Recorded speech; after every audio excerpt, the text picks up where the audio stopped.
नमस्कार विद्यार्थी मित्रांनो, इलेक्ट्रोस्टॅटिक्सच्या 11वीतल्या 5व्या भागामध्ये मी तुमचं स्वागत करतोय। आज अशा काय संकल्पना आपण बघतोय की ज्या संकल्पना 12वीतल्या इलेक्ट्रोस्टॅटिक्समध्ये आपल्याला वेगळ्या पद्धतीनं जरा बघावं लागतं। याचा अर्थ असा झाला, मला जर 11वीतलं इलेक्ट्रोस्टॅटिक्स आज जे शिकवते ते जर कळलं नाही तर मला 12वीतलं इलेक्ट्रोस्टॅटिक्स कळत असताना त्याच्यामध्ये प्रचंड अडचणी येऊ शकतात। मग आज काय असं बघायचं आहे, कारण मी जर बघितलं फळ्यावर तर फळ्यावर वर तर लिहिलं इलेक्ट्रोस्टॅटिक 5, इथं लिहिलं आहे इलेक्ट्रिक डायपोल। मुळात खरं तर या असणाऱ्या इलेक्ट्रिक डायपोलला कळावं असं वाटत असेल तर पहिल्यांदा लक्षात ठेवायचे, मॉलिक्यूल 2 प्रकारचे असतात। पहिला जो प्रकार आहे त्याला पोलर मॉलिक्यूल या नावानं ओळखतात आणि दुसरा जो प्रकार आहे त्याला नॉन पोलर मॉलिक्यूल या नावानं ओळखतात। म्हणजे आपल्याला पोलर आणि नॉन पोलर या 2 संकल्पनेचा पहिल्यांदा विचार करावा लागेल आणि असा विचार केल्यानंतर मग आपल्याला ठरवावं लागेल की इलेक्ट्रिक डायपोल म्हणजे काय। कारण आपण काय केलंय, इलेक्ट्रोस्टॅटिक्स म्हणल्यानंतर इलेक्ट्रिक चार्ज म्हणल्यानंतर कुलोम्स लॉ म्हणल्यानंतर इलेक्ट्रिक फील्ड म्हणल्यानंतर इलेक्ट्रिक इंटेन्सिटी, असं हळू पुढं सरकत चाललोय। आणि सरकता मग आता एक वेगळंच काहीतरी आल्यासारखं वाटत राहतं। कारण ज्या वेळेस आपल्याला ह्या पोलर किंवा नॉन पोलर मॉलिक्यूलचा विचार करावा लागतो किंवा याचा विचार आपण करतोय त्यावेळेस पहिल्यांदा लक्षात ठेवा, ज्या वेळेस आपल्याला पोलर मॉलिक्यूलचा विचार करायचा आहे आणि नॉन पोलरचा विचार करायचा आहे, पोलरचा विचार करत असताना याच्यामध्ये ॲटमचा विचार करत असताना जर समजा आपण विचार केला तर तिथं न्यूक्लियस आहे। जिथं न्यूक्लियस आहे तिथं त्याला सेंट्रल आहे, त्याला सेंट्रल कोअर म्हणतो आपण खरं तर। आणि त्या ठिकाणी तिथं असणारे ते जे इलेक्ट्रॉन्स आहेत ते इलेक्ट्रॉन्स या असणाऱ्या न्यूक्लियस भोवती ठराविक ऑर्बिटमध्ये फिरत राहतात। इथं जर आपण विचार केला त्या ठिकाणी तिथं असणाऱ्या त्या पोलर मॉलिक्यूलचा पोलरचा विचार करत असताना 100% लक्षात ठेवा, जर समजा फिरणाऱ्या इलेक्ट्रॉनचा सेंटर आणि न्यूक्लियसचा सेंटर ऑफ ग्रॅव्हिटी म्हणजे असा पॉइंट की ज्या ठिकाणी तिथं असणाऱ्या त्या वस्तूचं वस्तुमान किंवा ठराविक पॉइंटमध्ये एकवटलेलं असतं। ह्या दोघं जर एकमेकावर ओव्हरलॅप होत नसतील तर त्याला म्हणायचं पोलर मॉलिक्यूल। नीट लक्षात ठेवा, आपण ज्यावेळेस त्या ठिकाणी तिथं असणाऱ्या त्या फिरणाऱ्या इलेक्ट्रॉनचा विचार करतोय त्यावेळेस तसा विचार करत असताना जर समजा फिरणाऱ्या इलेक्ट्रॉनच्या करस्पॉन्डिंग असणारा सेंटर आणि तिथं असणारा तो जो न्यूक्लियस आहे, न्यूक्लियसचा सेंटर ऑफ मास किंवा सेंटर ऑफ ग्रॅव्हिटी, दोघं जर एकमेकावर ओव्हरलॅप होत नसतील, कोइन्साइड होत नसतील तर त्या ठिकाणी तिथं असणारा तो जो मॉलिक्यूल आहे त्याला म्हणतात पोलर मॉलिक्यूल। मुळात जर आपण त्या ठिकाणी तिथं असणाऱ्या त्या H2O विचार केला, NH3चा विचार केला तर ते पोलर झाले। आणि ज्या वेळेस आपण विचार करतो त्या ठिकाणी तिथं असणाऱ्या याचे डिटेल्स आपण परत बघणारच आहे 12वीमध्ये। याला थोडक्यात फक्त मी सांगायचा आता प्रयत्न करतोय। जर समजा त्या ठिकाणी तिथं असणाऱ्या नॉन पोलर मॉलिक्यूलचा विचार करायचा आपण ठरवला तर इथं नक्की लक्षात ठेवा, फिरणाऱ्या इलेक्ट्रॉनचा सेंटर आणि करस्पॉन्डिंग असणारा सेंटर ऑफ मास किंवा सेंटर ऑफ ग्रॅव्हिटी, दोघं जर एकमेकावर ओव्हरलॅप होत असतील किंवा दोघांमध्ये जर अंतर पडत नसेल तर त्या ठिकाणी तिथं असणारा तो जो मॉलिक्यूल आहे त्याला म्हणतात नॉन पोलर मॉलिक्यूल। जरा तुम्हाला थोडीशी ॲडिशनल माहिती द्यायचा मुद्दामून मी प्रयत्न करतो। मी तुम्हाला पहिल्यांदा सांगितलंय डिलीटेडला सुद्धा मी मुद्दामून घेतोय, कारण जर मला ते कळलं नाही तर मला त्याच्या पुढचं फिजिक्सच नाही कळत. त्यामुळे ते डिलीटेड जो पोर्शन आहे त्याचा विचार मला नक्की करावा लागेल. आणि असा विचार इथं करत असताना 100% लक्षात ठेवायचं आहे, दोघांचे जे सेंटर्स आहेत ते जर एकमेकावर ओव्हरलॅप होत असतील तर नॉन पोलर. सेंटर कुणाचा म्हणतोय मी? फिरणाऱ्या इलेक्ट्रॉनला एक सेंटर कुठंतरी येणारच आहे ना. आणि न्यूक्लियसचा विचार केला तर त्याचा सेंटर ऑफ मास जर एकमेकावर ओव्हरलॅप होत नसतील तर पोलर मॉलिक्यूल. आणि आपल्याला या ठिकाणी त्या असणाऱ्या पोलर किंवा नॉन पोलर मॉलिक्यूलचा विचार करून मग काही संकल्पना बघत जायचं आहे. आणि त्या संकल्पना बघत असताना ज्या टर्म्स मी आत्ता तुम्हाला सांगतोय या वेगवेगळ्या पद्धतीनं नक्की लक्षात ठेवा, कारण त्याची गरज आहे आपल्याला. ज्या वेळेस मी याच्यामध्ये असणाऱ्या पहिल्या टर्मचा विचार करतोय, ती जी टर्म आहे जी फळ्यावर लिहिली आहे, मी फक्त परत एकदा तीच टर्म इथं लिहितोय, कारण आपण ओळीनं ह्या ज्या सगळ्या टर्म्स आहेत त्या आपल्याला बघत जायचं आहे.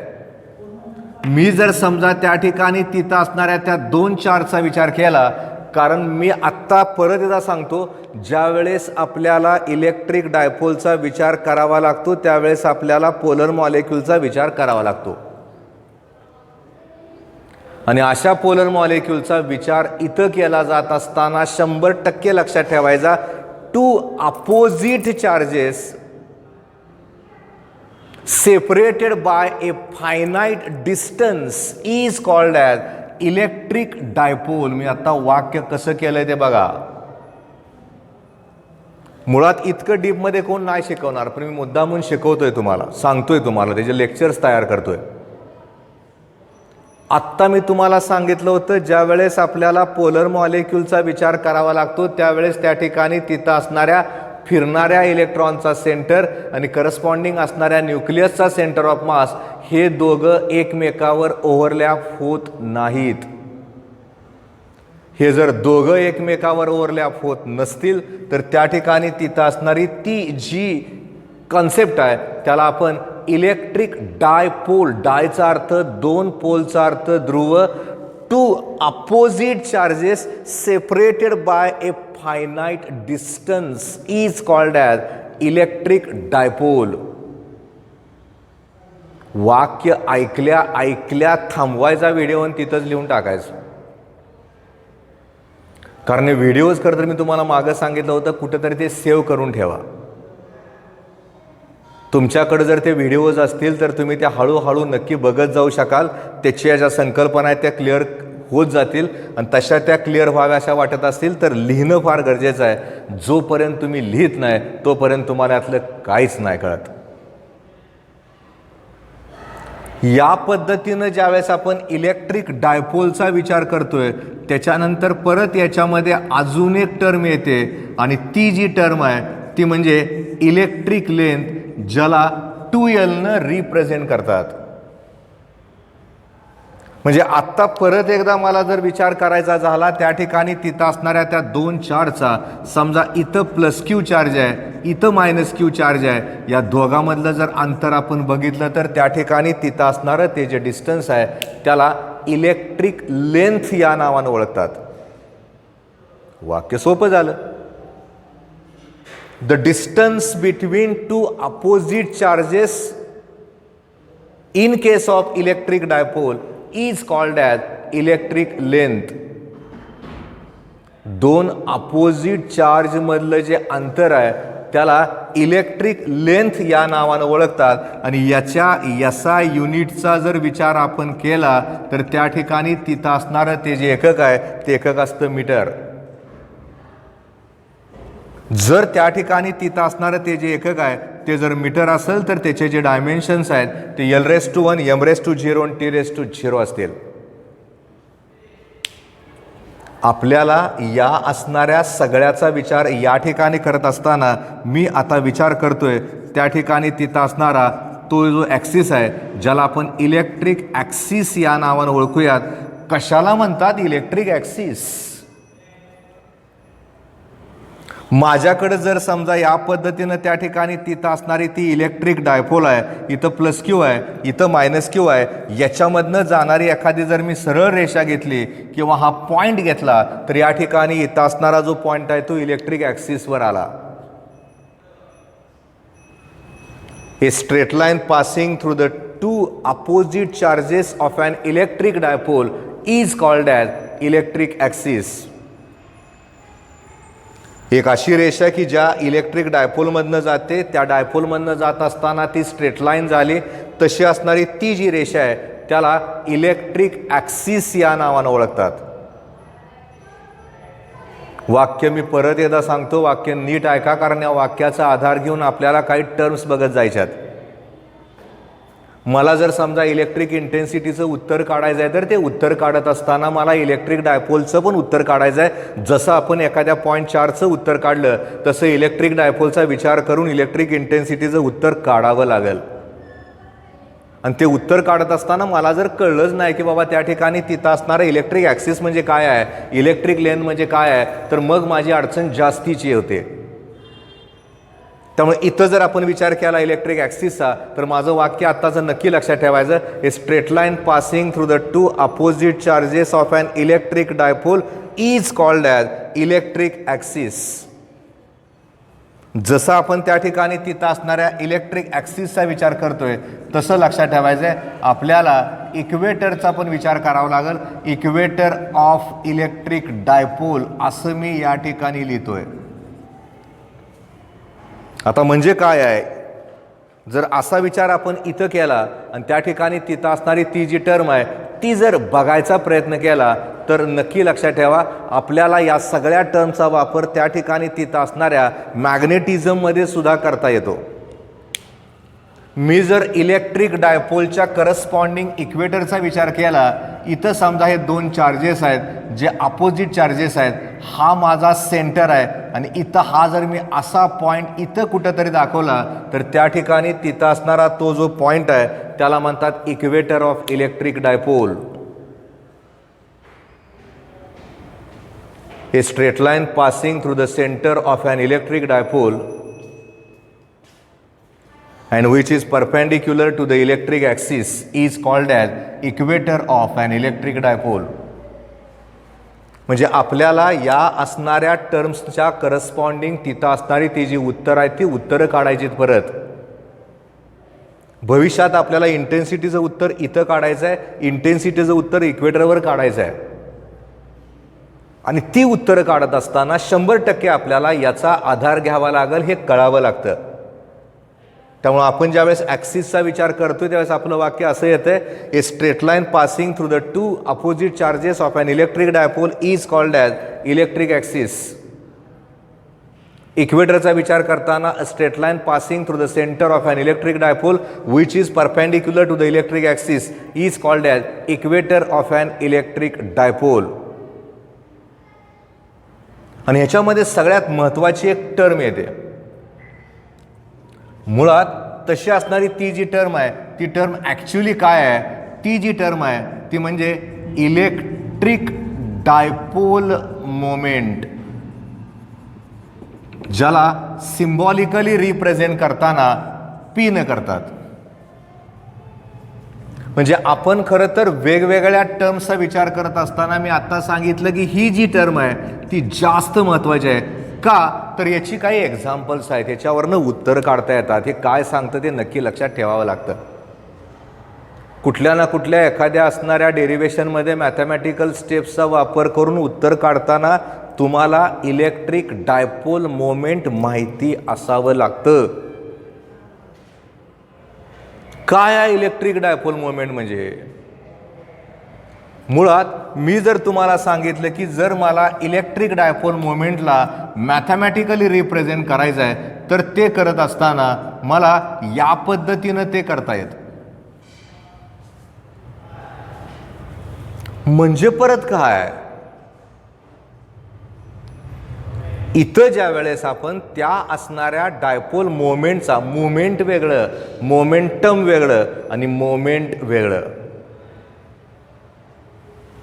इलेक्ट्रिक डायपोल मोमेंटचा विचार करत असताना मी तिथं लिहिलं P is equal to q into vector 2L. याचा अर्थ असा झाला, electric dipole moment of an electric dipole is defined as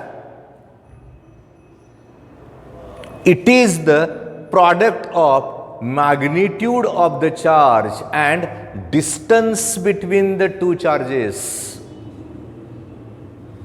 मी तिथं लिहित असताना असं सेपरेट काय मेन्शन केले का पॉझिटिव्ह निगेटिव्ह? नाही केलेलं. मी जर तिथं लिहित असताना जर सेपरेट मेंटेनन्स किंवा मेन्शन केलं नसेल तर मग मला त्या ठिकाणी तिथं असणारा तो पॉझिटिव्ह आहे का निगेटिव्ह आहे हे लिहायची गरज नाही लागत. म्हणजे त्या ठिकाणी ते वाक्य लिहित असताना फक्त Q इंटू 2L डोक्यात ठेवायचं आणि त्याच्यावरून तिथं असणारं ते जे वाक्य आहे ते वाक्य लिहून टाकायचं. म्हणजे आपलं वाक्य असं झालं, electric dipole moment of an electric dipole is defined as it is the product of magnitude of the charge and distance between the two charges. म्हणजे मग काय होऊ शकतं खरं तर, जर समजा मला त्या ठिकाणी तिथं असणाऱ्या त्या इलेक्ट्रिक डायपोलचा विचार करायचा आणि मला कुणीतरी विचारलं की सर याचं एकक असू शकतं का? शकतं. मी Q इंटू 2L लिहिलंय. Q म्हणजे चार्ज आहे, 2L म्हणजे डिस्टन्स आहे आणि चार्जचं एकक तर तुम्हाला माहिती आहे कुलोम असतं आणि करस्पॉन्डिंग असणाऱ्या 2L म्हणजे अंतराचं एकक मी इथंच लिहिलं होतं ते मीटर असतं. त्यामुळे जिथं कुठं ज्या वेळेस आपल्याला त्या असणाऱ्या इलेक्ट्रिक डायपोल मोमेंटचा विचार करायचा आहे त्यावेळेस नक्की लक्षात ठेवा किलोमीटर हे त्या ठिकाणी तिथं असणाऱ्या इलेक्ट्रिक डायपोल मोमेंटचं एकक झालं. म्हणजे जर समजा वेक्टर लिहिला असेल तर त्याची डायरेक्शन सांगावी लागेल आणि तशी ती डायरेक्शन त्या ठिकाणी सांगत असताना, कारण हा खरं तर तुमच्या 11वीचा विचार केला तर एक 2 मार्काचा प्रश्न होऊ शकतो. Define electric dipole moment, state it's SI unit and state its direction. आणि तसं जर तिथं म्हणलं गेलं असेल तर आपल्याला यातल्या संकल्पना घेऊन आपल्याला यातलं पुढचं बघावं लागतं, पुढचा विचार करावा लागतो. आणि असा विचार इथं करत असताना मग काय होतं बघा, डायरेक्शन सांगायची आहे. डायरेक्शन सांगत असताना ती जी डायरेक्शन आहे ती निगेटिव्ह टू पॉझिटिव्ह चार्ज असते हे नक्की लक्षात ठेवा. म्हणजे आज आपण काय विचार केला की आपण त्या ठिकाणी तिथं असणाऱ्या इलेक्ट्रिक डायपोलचा विचार केला. इलेक्ट्रिक डायपोलचा विचार करत असताना मुळात त्या ठिकाणी पहिल्यांदा विचार केला इलेक्ट्रिक डायपोल म्हणजे काय, ते कुणाच्या बाबतीत असतं. मग थोडंसं मागं वळून बघितलं आपण तर आपल्याला कधीतरी आठवायला सुरुवात झाली बाबा पोलर आणि नॉन पोलर आपण याच्या सुरुवातीला बघितलं होतं.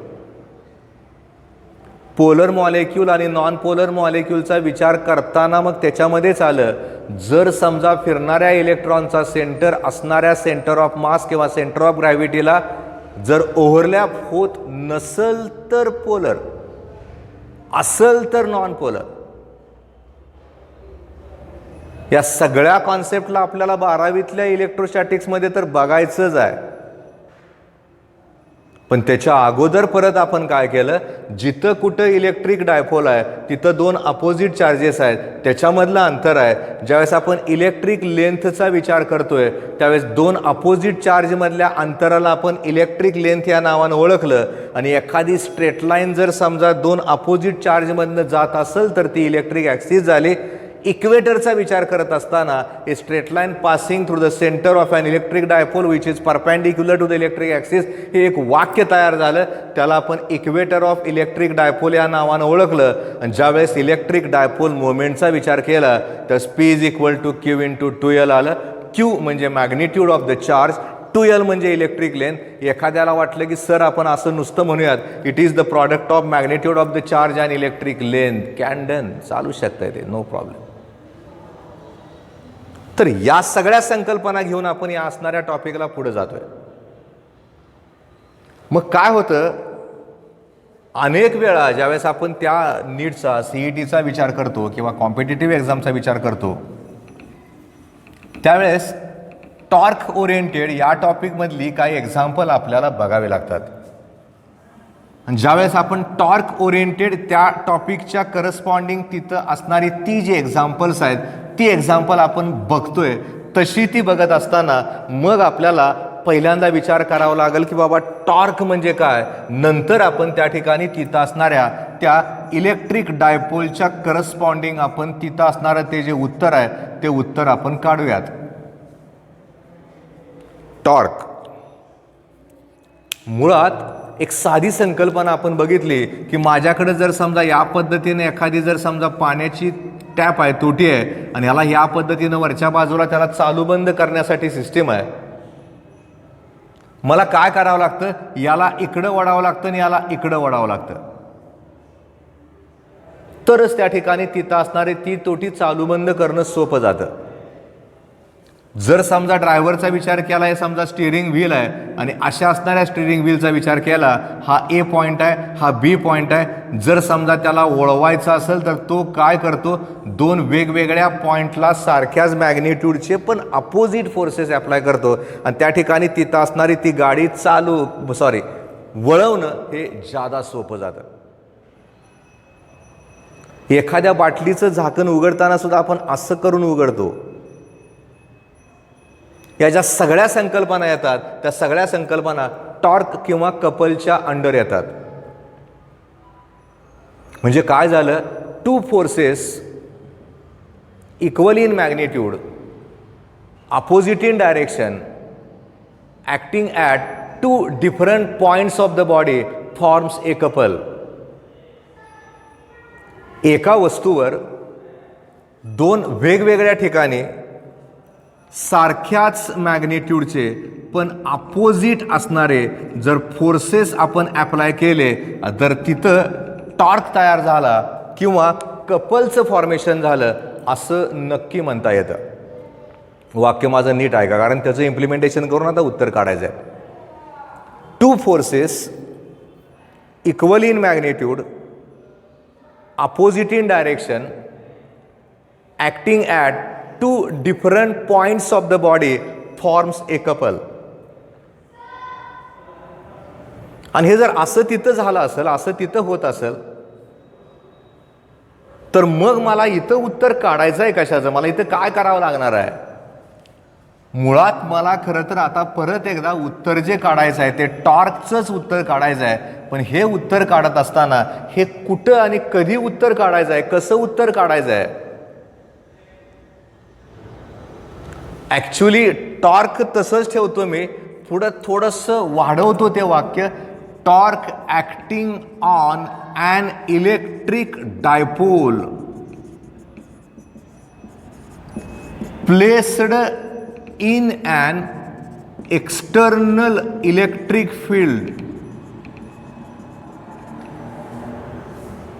म्हणजे आपल्याला खरं तर त्या ठिकाणी तिथं असणाऱ्या त्या टॉर्कचं उत्तर काढत असताना या संकल्पनेला अगोदरच्या संकल्पनेतनं मूर्त स्वरूप देऊयात.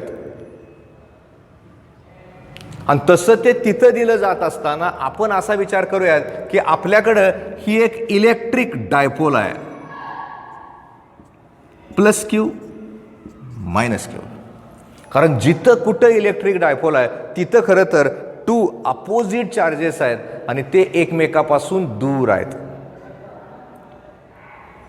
मी काय म्हणलंय बघा, ज्या वेळेस आपण त्या ठिकाणी तिथं असणारा तो जो किंवा ती जी आहे इलेक्ट्रिक डायपोल त्याला एक्सटर्नल इलेक्ट्रिक फील्डमध्ये आपण ठेवणार आहे, त्यावेळेस ते फील्ड कसं आहे, मी इथं जर या पद्धतीनं रेषा काढल्या तर पटदिशी तुमच्या लक्षात येतं.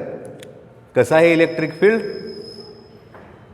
पॅरलल लाईन्स ऑफ फोर्स आहेत, एकमेकाला पॅरलल आहेत. याचा अर्थ त्या ठिकाणी तिथं असणारं ते इलेक्ट्रिक फील्ड कसं झालं, बरोबर आहे, ते युनिफॉर्म झालं. जिथं कुठं इलेक्ट्रिक फील्ड आहे त्याला इलेक्ट्रिक इंटेन्सिटी आहे, त्यामुळे ई या इलेक्ट्रिक इंटेन्सिटीमध्ये आपण त्या ठिकाणी तिथं असणाऱ्या इलेक्ट्रिक डायपोलला ठेवलं आहे. काय करायचं आहे आपल्याला, एखाद्या असणाऱ्या इलेक्ट्रिक डायपोलला एक्सटर्नल इलेक्ट्रिक फील्डमध्ये ठेवल्यानंतर टॉर्क किती तयार होईल त्याचं मला उत्तर काढायचं आहे. आणि तसं उत्तर काढत असताना मग विचार आपण असा करूयात, 2 चार्जेस आहेत +Q आणि -Q. या असणाऱ्या 2 अपोजिट चार्जेसवर टॉर्कचं उत्तर काढत असताना आता नक्की लक्षात ठेवा, एखाद्या चार्जला ज्या वेळेस आपण त्या ठिकाणी एक्सटर्नल इलेक्ट्रिक फील्डमध्ये ठेवतो त्यावेळेस त्याच्यावरचा जो फोर्स आहे तो फोर्स मॅग्निट्यूडचं चार्ज आणि इलेक्ट्रिक इंटेन्सिटीचं चार्ज या दोघांचा गुणाकार असतो. त्यामुळे याचा विचार केला तर इथं या पद्धतीनं Q × E एवढ्या अमाऊंटचा फोर्स +Q या चार्जवर तयार होईल, ॲक्ट होईल. जर समजा आपण त्या ठिकाणी तिथं असणाऱ्या -Qचा विचार केला तर त्याच्यावरचा पण फोर्स तेवढाच होईल ना, Q × E अमाऊंटचा. काही जणांच्या डोक्यात जाणार की सर मग तो तिकडं का आणि हा इकडं का. मुळात आता लक्षात यायला पाहिजे, जे इथं दाखवलं नाही, ही एक प्लेट आहे, इथं ही एक प्लेट आहे, याच्यावर खरं तर हे पॉझिटिव्ह चार्जेस आहेत, याच्यावर निगेटिव्ह चार्जेस आहेत आणि मग त्याच्यामध्ये तयार होणारं जे इलेक्ट्रिक फील्ड आहे ते युनिफॉर्म आहे. 2 अनलाईकमध्ये अट्रॅक्टिव्ह फोर्स असतो. हा -Q आणि इकडचं प्लस प्लेट आहे, इथं +Q आणि इकडची मायनस प्लेट आहे. त्यामुळे त्या ठिकाणी तिथं असणाऱ्या ते जे चार्जेस आहेत, ते जी डायपोल आहे ती या पद्धतीने फिरणार आहे. म्हणजे हा फोर्स या डायरेक्शनला काम करेल आणि हा फोर्स या डायरेक्शनला काम करेल. त्याच्या पुढे जाऊन ज्यावेळेस आपण विचार करतोय त्यावेळेस तो विचार करत असताना मी काय करतो, याच्यामधलं जे अंतर आहे ते अंतर मगाशी सांगितलं, ज्याला आपण इलेक्ट्रिक लेंथ या नावानं ओळखतोय. त्यामुळे त्या ठिकाणी तिथं असणारं ते जे डिस्टन्स आहे त्या डिस्टन्सला आपण 2L हे नाव देऊन टाकूयात. आता घडल कसं बघा, हा QE एवढ्या अमाऊंटच्या मॅग्निट्यूडचा फोर्स आहे तो या दिशेला आहे. या पॉइंटला वाटलं तर आपण त्याला नावं पण देऊयात. समजा ह्याला म्हणूयात A, याला म्हणूयात B. A चार्ज +Q ठेवलाय तिथं, बीच्या ठिकाणी -Q चार्ज आहे, हा याला इकडं ओढणार आहे, हा याला इकडं ओढणार आहे. मगाशीच तर आपण बघितलं होतं 2 charges equally in magnitude opposite in direction झाले. आपण थोडं बदलूया, 2 forces equally in magnitude opposite in direction forms a couple. 2 forces आहेत, दोघांचं मॅग्निट्यूड तेच आहे, दोघांच्या दिशा मात्र एकमेकाला अपोजिट आहे. असं असेल तर त्या ठिकाणी तयार झाला टॉर्क किंवा कपल. त्यामुळे या ठिकाणी एक फॉर्म्युला मी लिहितोय. टॉर्कचा विचार करत असताना मुळात त्या ठिकाणी तिथं असणारा तो जो टॉर्क आहे तो 2 गोष्टींचा गुणाकार आहे. One of the force forming couple into perpendicular distance between the forces. आपल्याला याचा विचार अनेक असणाऱ्या कायनेमॅटिक्समधली एक्झाम्पल सोडवताना पण करता येतो. म्हणजे हा विचार इथं करत असताना फॉर्म्युला काय लिहिलाय तो नीट बघा.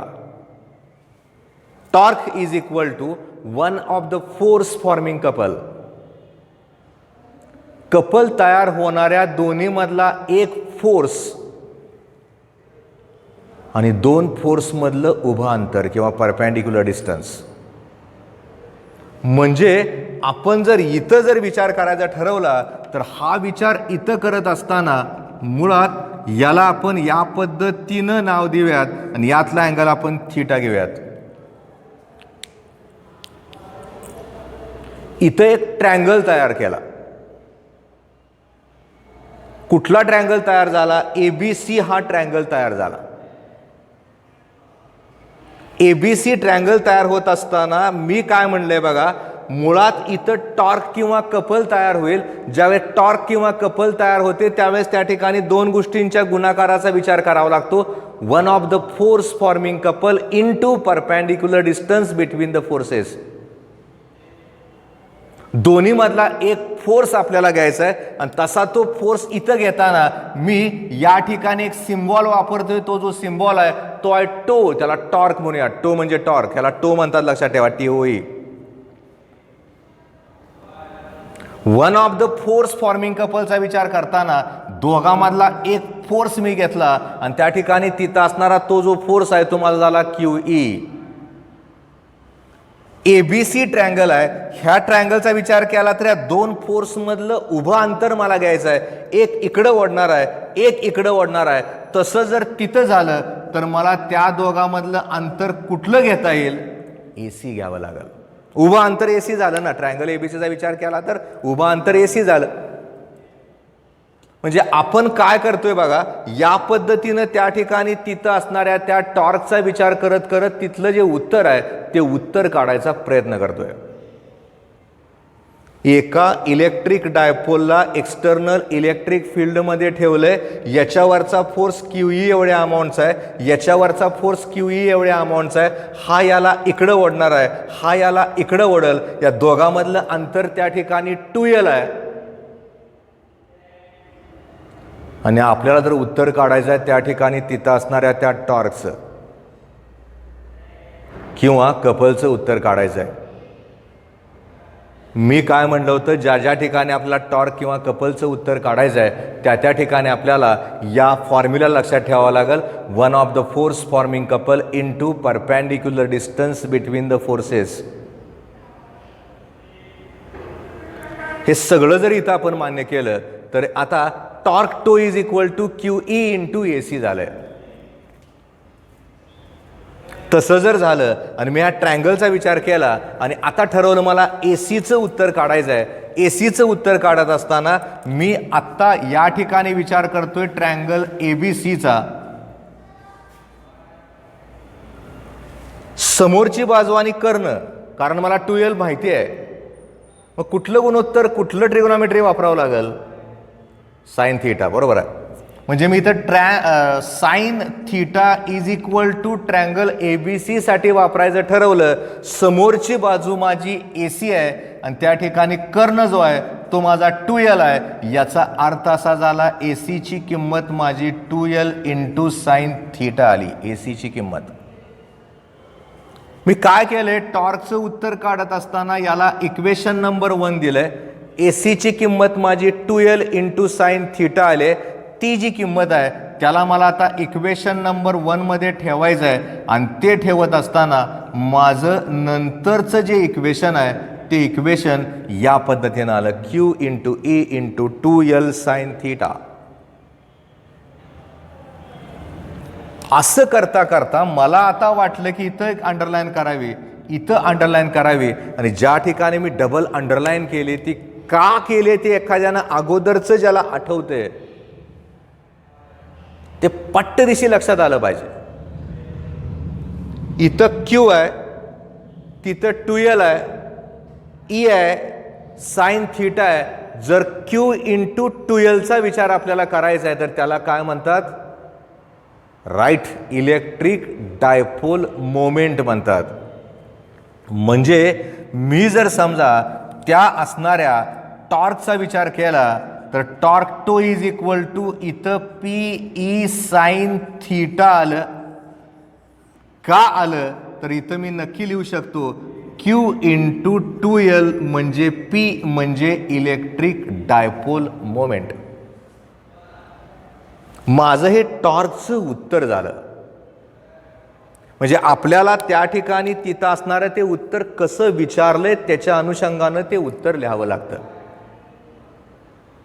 पण बऱ्याच वेळा काय होतं, या असणाऱ्या torque PE is equal to sine थीटाच्या करस्पॉन्डिंग काय कंडिशन्स, काय केसेस आपल्याला विचारात घ्याव्या लागतात.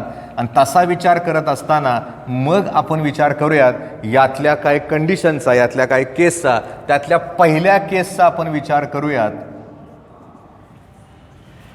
कसा करता येईल बघा. समजूया त्या ठिकाणी असणारी जी इलेक्ट्रिकल डायपोल मोमेंट आहे ती अशी नाही, ती मी जशी दाखवली तशी आहे, अशी आहे. मी जर समजा त्या असणं दाखवलं तर मला तुम्ही नक्की सांगणार आहात की अरे बाबांनो हे असं जर झालं तर एक किंमत नक्की बदलते ना इथली. कुठली? असं झाल्यानंतर थीटाची किंमत आता 90 झाली. जर समजा त्या ठिकाणी तिथं असणारा तो जो थीटा आहे तो जर 90 झाला आणि मी साइन 90चा विचार केला तर त्याचं उत्तर किती असते? 1. लक्षातच ठेवायचे, कॉस 90 0 साइन 90 1 असते. जर साइन 90ची किंमत त्या ठिकाणी 1 असेल तर टॉर्कचं उत्तर तयार झालं. उत्तर काय झालं? नुसतं P इंटू ई झालं. टॉर्कचं हे उत्तर तयार झालं.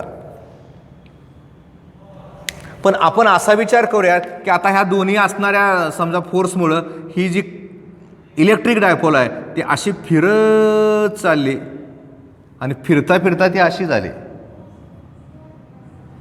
जर समजा त्या ठिकाणी तिथं असणारी ती इलेक्ट्रिक डायपोल या पद्धतीनं फिरता फिरता या पद्धतीनं झाली तर मग मला सांगाल आता थीटा किती झाला? 0 झाला.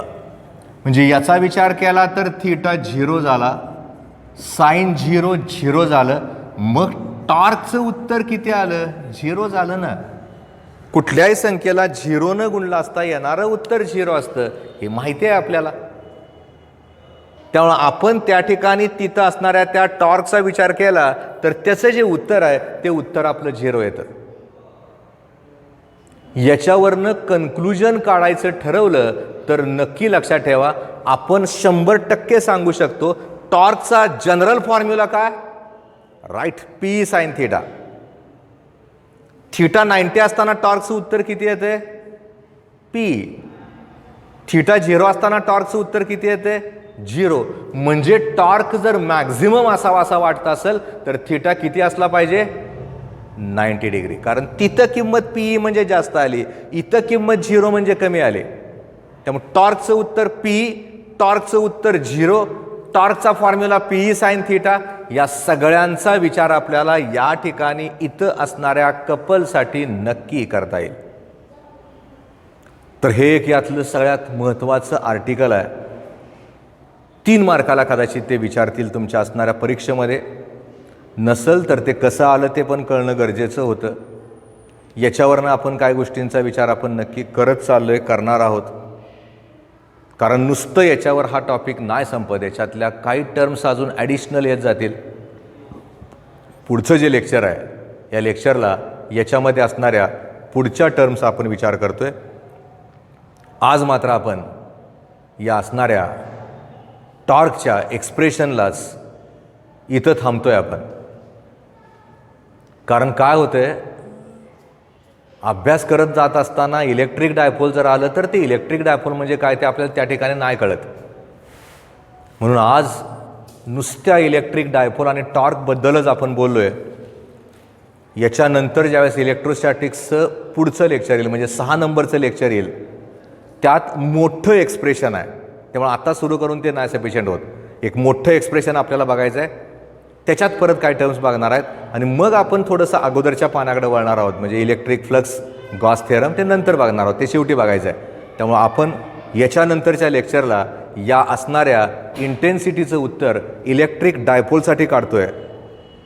त्यासाठी परत एकदा मागचे सगळे व्हिडिओज बघा, इंटेन्सिटी म्हणजे काय ते बघा, पॉईंट चार्जमुळे इंटेन्सिटीचं उत्तर किती आलं ते नक्की अभ्यासा, म्हणजे आपल्याला पुढचा अभ्यास करणं सोपं जाईल. आज मात्र आपण इथंच थांबतोय. धन्यवाद.